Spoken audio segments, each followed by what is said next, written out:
Daniel, a nice win with the black pieces in the Caro-Kann. Now we hear from the very start that one shouldn't move their piece twice in the opening, but clearly your game was breaking all such rules. Okay, I mean, this is general rule, of course, which often doesn't work. I mean, it's for concrete purposes. I just chased his queen, and I'm fighting for the black square, so I wanted to exchange the black square bishop. He also played bishop f4 and bishop h6. I mean, knight g8 looks, bishop f8, bishop d6, this more or less standard in many games, also in Queen's Gambit, but okay, knight g8 looks a little bit ugly. But I'd want to move my knight to f5 actually, and then later g5 was an option. It wasn't necessary, I think, because if I just castle, maybe it's equal position. But I thought that g5 was really interesting, trying to create some play. Yeah. Right, so you mean this idea of knight f6 you developed first, then you went back to g8 because you want to reroute it to f5, and then you played g5 and bring it to f4. Yes, okay, this wasn't my plan from the beginning, because I didn't expect him to play this variation first and then this bishop f4, bishop h6. I'm not sure that ever happened, but I mean, it's normal. I'm trying to exchange the queens, after which he have absolutely nothing. Okay, he put his queen on h2, which is kind of ugly. And but okay, he have his ideas. He waiting to enter to c7, for example, or to d6, so I have to be careful.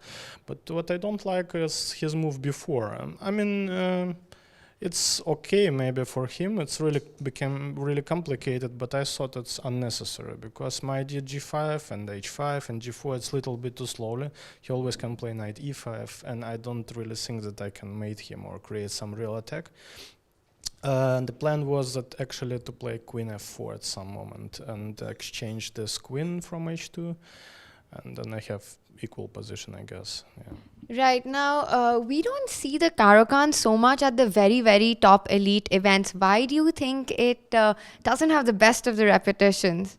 Okay, I have very bad experience myself, actually. I'm always losing against strong guy Caro-Kann. For example, the first time I played Dortmund Super Tournament, I lost twice against first, second place, against Karyakin and Caruana, both in Caro-Kann in the same variation.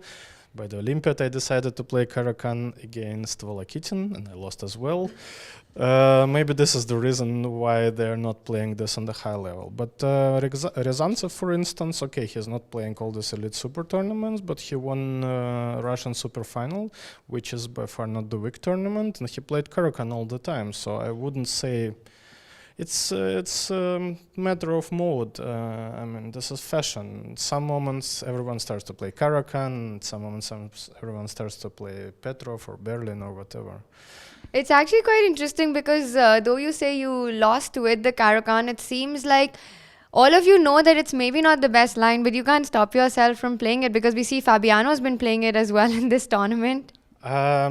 Okay, and those times in Dortmund, it was against Karyakin. I was just naive because I analyzed something like 1 hour, and I stopped at the moment where his analyze just started. And yeah, okay, I mean, it was possible to save the game, but you need to play like 10 or 15 only moves, computer moves, no chance. Against Fabiano, I got actually quite good position, like out of every opening, and he overplayed me. And I mean, it can happen if nothing to do with the opening. And Olympiad, my loss against Volokitin, yeah, he played some strong novelty, and I reacted to principle and was crushed out of the opening more or less. But this is principal line with third move e5, yeah. And what Zvagintsev played, Zvagintsev is very original player, and it's really difficult to prepare against him because he played like all kind of moves. We know that his e4, c5, knight a3, for example.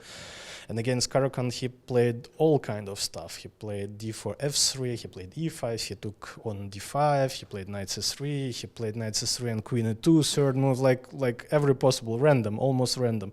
So I checked something, except this variation, of course, like always, but I thought this variation... Happens to every chess player. Yes, but the reason is that I think that this variation is really not dangerous for black. I mean, you don't need really to prepare some long lines. It's a positional game, you get this typical structure out of the Queen's Gambit, and okay, you play, you're shuffling pieces around. I mean, there are no big risks that you get mated in 15 moves or something. This was the reason I didn't prepare this variation. I played a lot of games in this variation already. I mean, have some experience.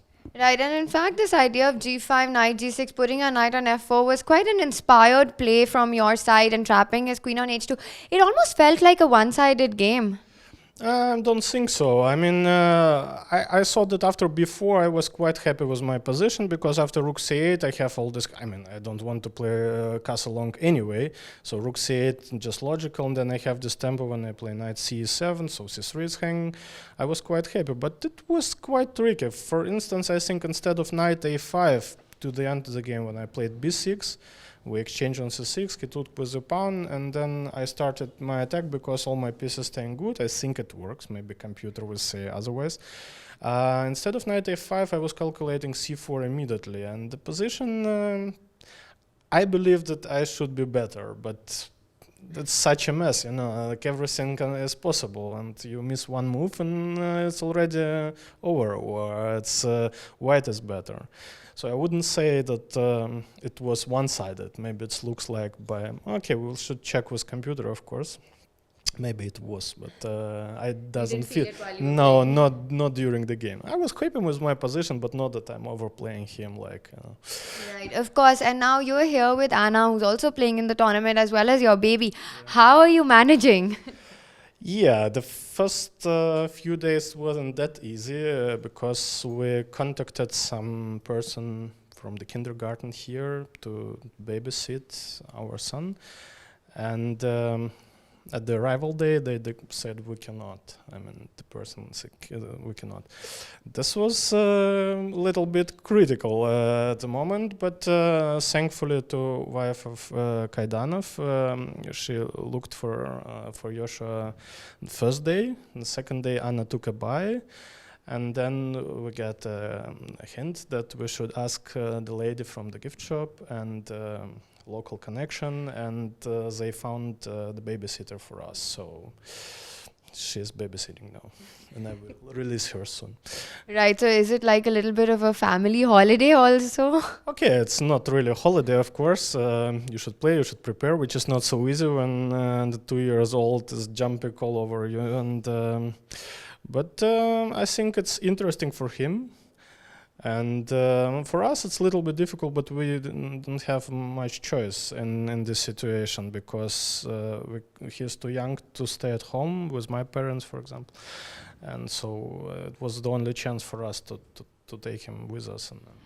Right now, of course, it is a big challenge to have a 2-year-old with you, but does it also help in kind of keeping it a little easy, the atmosphere a little easy, because you come back after the game and then you've got this really cute baby around? No, of course. I mean, I'm happy that at least one of our child is here, and first of all, we don't need to worry what's going on at home. And of course, he's a funny young guy. Okay, not always, of course, but often, I think, yeah, joyful kid. And yeah, I think it's quite good. I wouldn't repeat it a lot. We did it already by US Championship. The last US Championship Anna played, we even traveled with both kids, but I was only babysitting. It was also a little bit difficult, but it worked. But we don't have too many tournaments when we're both playing. And it's actually only Gibraltar and Olympiad 1 in 2 years, and once in 2 years, yes. Right. Well, despite juggling it all, you seem to be doing pretty good. 5.5 out of 7. A great win with the black pieces against Vakantsev. Never easy to do that. Congratulations. And we wish you all the best for the remaining rounds. Okay, thank you very much.